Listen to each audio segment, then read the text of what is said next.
نوائے ضیاء کے ساتھ پروفیسر ضیاء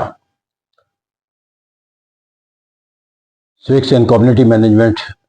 کے جو کریکولم ہے اس کا ایک اہم جو موضوع ہے وہ ریاست کا ہے۔ ریاست کے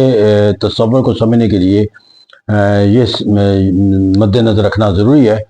کہ اگر انسان کو ماضی میں ایک معاشرتی حیوان کے درجے کے طور پر گردانا جاتا تھا، عہد حاضر کے اندر جو ہے اسے ایک سیاسی حیوان کے طور پر گردانا جاتا ہے۔ اسے کہا جاتا ہے کہ کوئی فرد جو ہے وہ معاشرے کے بغیر زندہ نہیں رہ سکتا، تو ریاست کے بغیر وہ اپنے حقوق کا تحفظ کر نہیں سکتا۔ اس طرح جو ایک ریاست ہے اس کا وجود جو ہے وہ کسی فرد کے ترقی اور خوشحالی کے ساتھ ساتھ اس کے تحفظ کی اور اس کے زندگی کے قائم رکھنے کی جو ہے وہ ایک دلیل کے طور پر لیا جاتا ہے۔ اب ریاست کسے کہتے ہیں، اس تصور کو سمجھنے کے لیے ہمیں اس بات کو مد نظر رکھنا ہوگا کہ ریاست جو وہ ایک انسانی ادارہ ہے، اور انسانی ادارے جو وہ ارتقاء کے دور سے گزرتے رہتے ہیں۔ اس طرح ریاست بھی جو ہے وہ کوئی ایک ایسا ادارہ نہیں ہے کہ جو ایک تشکیل پا گیا اور پھر اسی نوعیت پہ وہ جو ہے وہ آگے بڑھتا چلا گیا، بلکہ یہ ایک انسانی ارتقائی نظام کا جو ہے وہ عکاسی کرتا ہے۔ تو ریاست جو ہے وہ اپنی نوعیت کے لحاظ سے، اپنی حیت کے لحاظ سے اور اپنی فرائض کی تصور کے لحاظ سے جو ہے وہ مسلسل جو ہے وہ ایک تبدیلی کے عمل سے گزر، اور آج بھی ریاست جو ہے وہ اپنے اسی تمام پہلوؤں کے لحاظ سے اس عمل، ارتقائی عمل کا آج بھی حصہ، اور کہا جاتا ہے کہ وقت گزرنے کے ساتھ ساتھ ریاست کے جو نوعیت ہے، حیت ہے اور اس کے جو غراض و مقاصد ہے، وہ دائرہ کار جو ہے وہ تبدیل ہوتا ہوا نظر آئے گا۔ لیکن اگر ہم ایک طالب علم کے طور پر ریاست کے کانسیپٹ کو عہد حاضر کے تصور کے ساتھ سمجھنا چاہتے ہیں تو ہمیں اس بات کو جو ہے مد نظر رکھنا ہوگا کہ یہ لفظ جو ہے وہ آج کے دور میں اسٹیٹ گردانا جاتا ہے، جس کو ہم ریاست اردو میں کہتے ہیں۔ لیکن یہ ریاست کا لفظ استعمال کرنے سے پہلے، جو کہ انگریزی زبان کا لفظ ہے، اس کے لیے جو ہے مختلف لفظ جو ہے وہ استعمال ہوتے رہے۔ مثال کے طور پر جو جرمن تھے وہ اس کے لیے لفظ جو ہے وہ اسٹیٹس سے استعمال کرتے تھے، لفظ استعمال کرتے تھے، اور اگر ہم اس کے رومن کا لفظ دیکھیں تو وہ اسٹیٹس کا لفظ استعمال کرتے تھے، اور اگر اٹیلین دیکھیں تو وہ اسٹیٹو کا لفظ استعمال کرتے تھے۔ لیکن جو ایک انگریزی کے اندر جو لفظ استعمال کیا گیا وہ اسٹیٹ کا لفظ۔ اب یہاں پر جو لفظ اسٹیٹ کا تصور ہے، یہ تصور اس لیے سمجھنا ضروری ہے کہ آج کے دور میں جو ریاست ہے وہ جرمن، رومن تصور یا اٹیلین تصور کے تحت نہیں دی جاتی، کہ جہاں پر مختلف تصور دیا جاتا ہے ریاست کے ڈیفائن کرنے کے لحاظ سے۔ آج کے دور میں جو ریاست ہے وہ دراصل ایک ایسا ادارہ ہے جو اپنے ایلیمنٹ کے لحاظ سے جو ہے وہ ماضی کے جو جرمن اور اٹیلین اور رومن جو کانسیپٹ ہیں ان سے مختلف ہے، کیونکہ ماضی کے جتنے بھی تصورات ہیں، اور اس میں ایک اور تصور جو کو ہم شامل کر سکتے ہیں وہ گریک سٹی اسٹیٹ کا کانسیپٹ ہے۔ تو وہاں پر بھی جو تصور ہے وہ جس ایلیمنٹ کے ساتھ منسلک تھے، وہ ایلیمنٹ ماضی کے اندر وہ آبادی، علاقہ اور حکومت کا تصور تو دیتے تھے، لیکن سوورینٹی کا جو کانسیپٹ، جو fourth element, the essential element, جس کے بغیر آج کے دور میں جو ریاست قائم ہی نہیں ہو سکتی، اور وہ بھی سوورینٹی کے جسمانی مفہوم کے ساتھ آج ریاست قائم ہے، وہ ماضی کے سوورینٹی کے کانسیپٹ سے مختلف ہے کہ انٹرنل اینڈ ایکسٹرنل سوورینٹی، یعنی کہ آج کے ریاست کے اندر جو ادارہ قائم ہونا ہے تو اس کے ساتھ صرف آبادی کا ہونا ضروری نہیں ہے، علاقے کا ہونا ضروری نہیں ہے یا حکومت کا ہونا ضروری نہیں ہے، بلکہ اس کے بعد سوورینٹی کا بھی ہونا ضروری ہے۔ اور سوورینٹی بھی جدید تصور کے مطابق، جس کے اندر انٹرنل سوورینٹی ہے، ایکسٹرنل سوورینٹی ہے، یعنی کہ ریاست جو ہے اپنے جغرافیائی حدود کے اندر جو ہے وہ کسی دوسرے کے ماتحت یا اپنی سوچ اور فکر کے کسی قدغن کو محسوس نہ کرے، بلکہ وہ بیرونی طور پر بھی کسی سوچ اور فکر یا کسی فیصلہ سازی کے جو ہے وہ تحت جو ہے وہ منظم نہ ہو۔ تو اس طرح اندرونی طور پر بھی خود مختار ہونا اور بیرونی طور پر بھی خود مختار ہونا۔ تو جدید ریاست جو ہے وہ ایک سوورن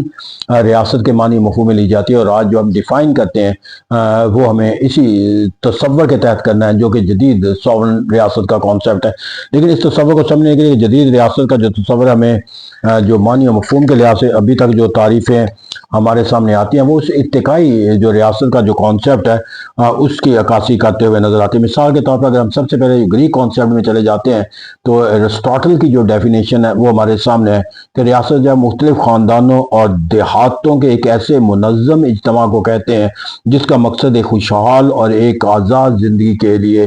جو ہے وہ سہولتیں فراہم کرنا ہے۔ اب یہاں پر جا کر خاندانوں اور دیہاتوں کا مجموعہ ہے، تو میں نے پہلے بھی بتایا آپ کو جب یہ کانسیپٹ لیا جا رہا تھا، گریک سٹی اسٹیٹ کا کانسیپٹ تھا، جو وہاں پر ایک محدود علاقہ تھا اور خاندانوں اور دیہاتوں۔ لیکن آج ہم جب ریاست کا دیکھتے ہیں تو وہ ریاست جو ہے وہ خود خاندانوں اور دیہاتوں کا مجموعہ نہیں ہے، وہاں پر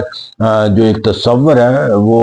ایک سوورینٹی کا تصور۔ تو یہاں پر ہمیں وہ تصور جب آتا ہے، پھر اس کا جو آبادی اور علاقہ ہے وہ بھی وسیع سے وسیع تر ہوتا ہوا نظر آتا ہے۔ پھر اسی طرح ہمیں ایک برجس کی جو تعریف ہے ریاست کے حوالے سے وہ دیکھنے کو ملتی ہے۔ برجس کے الفاظ کے مطابق ریاست بنی نو انسان کا ایک ایسا گروہ ہے جسے منظم وحدت کے اعتبار سے پہچانا جاتا ہے۔ تو اس طرح یہاں پر بھی جو برجس کی ڈیفینیشن ہے وہ بھی اپنے ایلیمنٹس کے لحاظ سے جو وہ 3 ماخذ کے عکاسی کر سکتا ہے۔ آبادی ہوگا، علاقہ ہوگا۔ جب منظم زندگی کا تصور آ جاتا ہے تو حکومت کا تصور لیا جا سکتا ہے، کیونکہ منظم زندگی جو ہے وہ حکومت کے تصور کے بغیر جو ہے وہ قائم نہیں ہو سکتی۔ پھر اسی طرح ایک بیلنشیلی کا ایک تصور ہے کہ کسی مخصوص علاقے کے عوام میں سیاسی طور پر منظم ہو جانے کے عمل کو جو ہے وہ ریاست کہا جاتا ہے۔ اب کسی ایک مخصوص علاقہ ہو گیا منظم ہو جانا، وہ بھی انہی ایلیمنٹ کی عکاسی کرتا ہے۔ لیکن اگر ہم اس کے دیکھیں جدید تصور کے مطابق جو تصور ہمیں نظر آتے ہیں وہ ایک لاسکی کی ڈیفینیشن ہے، یا اس کے ساتھ ساتھ جو وہ ایک گارنر کی ہمیں ڈیفینیشن نظر آتی ہے۔ اگر ہم پہلے لاسکی کے تصور کو دیکھ لیں ریاست کی تعریف کرتے ہوئے، وہ کہتا ہے کہ ریاست ایک ایسی تنظیم ہے کہ جو حاکم اور محکوم پر مشتمل ہوتی ہے اور جو اپنے مخصوص علاقائی حدود کے اندر دیگر اداروں پر جو بالادستی رکھتے ہیں۔ یہ تصور ہمیں ان ایلیمنٹ کی توقعاتی کرتا ہے جو آبادی، علاقہ، حکومت، اقدار اعلیٰ کا تصور ہے جو اپنے حدود کے اندر، لیکن یہ اندرونی اقدار اعلیٰ کا تصور ہے، بیرونی کا نہیں، جبکہ ہم نے دیکھا ہے کہ ریاست جو جدید سوورن ریاست کہلاتی ہے وہ اپنے سوورنٹی کے لحاظ سے 2 پہلو رکھتی ہے، انٹرنل بھی، ایکسٹرنل۔ اسے لاسکی کی تعریف کو ایک بہت خوبصورت تعریف تو گردانا جاتا ہے، لیکن اسے جامع تعریف نہیں اس لیے کہا جاتا کہ یہ وہ انٹرنل سوورنٹی کی توقعاتی نظر آتی ہے، لیکن بیرونی سوورنٹی۔ اس لیے جو ایک بہترین ڈیفینیشن ہمیں ملے گی وہ گورنر کے کانسیپٹ سے مل جائے گی۔ وہ گورنر تعریف کرتے ہوئے کہتا ہے کہ ریاست افراد کے ایک ایسے وسیع اشتراک کا نام ہے جو مخصوص خطہ اراضی پر مستقل طور پر رہائش پذیر اور وہ ہر قسم کے بیرونی دباؤ سے آزاد ہو اور جن کی اپنی منظم حکومت ہے۔ اس اندرونی کا بھی ذکر آ گیا اور بیرونی کا بھی ذکر آ گیا۔ تو اس طرح ریاست کے اگر ہم ایک ڈیفینیشن کے طور پر لینا چاہتے ہیں تو بہت آسان ہے کچھ سمجھنا، وہ یہ ہے کہ ریاست ایک ایسا انسانی ادارہ ہے کہ جو 4 ایلیمنٹ پر مشتمل ہوتا ہے: آبادی، علاقہ، حکومت اور اقتدار اعلیٰ۔ یعنی ایک مخصوص آبادی ہوتی ہے، اس کا اپنا ایک مخصوص علاقہ ہوتا ہے، اس مخصوص آبادی اور علاقے کو نظم و نسق کے تحت چلانے کے لیے ایک حکومت ہوتی ہے، اور جو حکومت ہوتی ہے وہ اپنے اندرونی طور پر بھی اور بیرونی طور پر جو ہے فیصلہ سازی میں مکمل آزاد اور خود مختار اور اپنے فیصلوں کو نافذ کرنے کی طاقت اور صلاحیت رکھتی ہے، جس کو ایک سوورنٹی کا نام دیا جاتا ہے۔ آبادی، علاقہ، حکومت اور اقتدار۔ اگر میں ان 4 کا مجموعہ آپ سے کہوں کہ کیا بنتا ہے تو that is called state. Thank you very much.